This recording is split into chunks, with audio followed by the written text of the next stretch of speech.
Hi guys, welcome back to our channel. Today we'll be going over our MiniPOS feature in the backend. MiniPOS is an all-rounded, self-contained payment solution deployed in Flexipos POS terminals. It combines both point of sales and POS terminals capabilities in one compact device.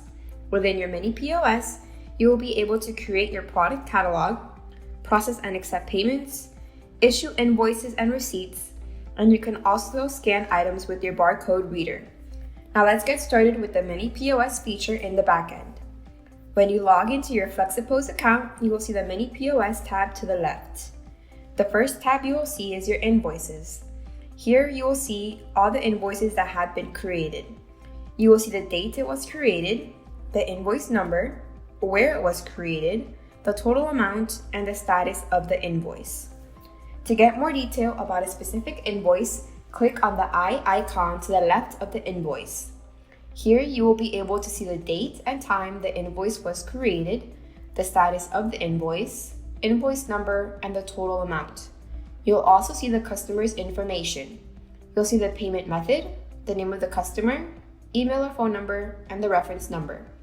Then we go to the product tab, where you'll see the items that were purchased. You'll see the name, unit price, and quantity, and then you will see a breakdown of the total. Lastly, you will see the payment details.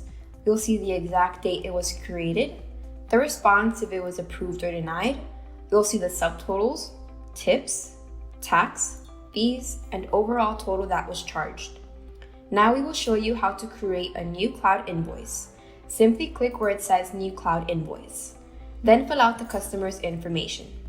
First, select the customer method, POS, email, or cash, and then enter the customer's name. You will also select the method for customer's receipt and go ahead and put in their information.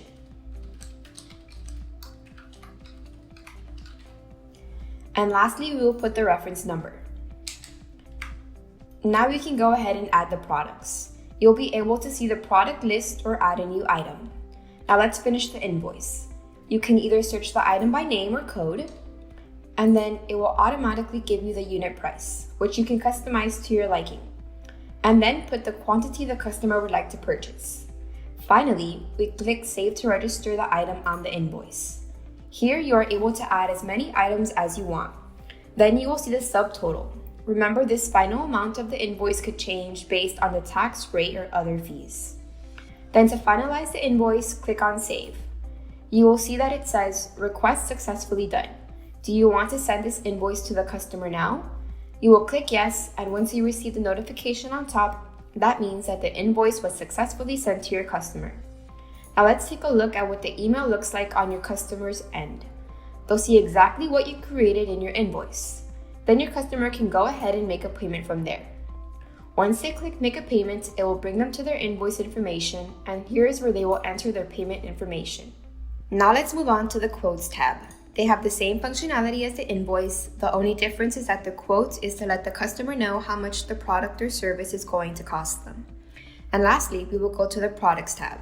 Here is where you will see a list of all the products you have added to your MiniPOS. You'll see the barcode number, name, price, category, serial, and actions.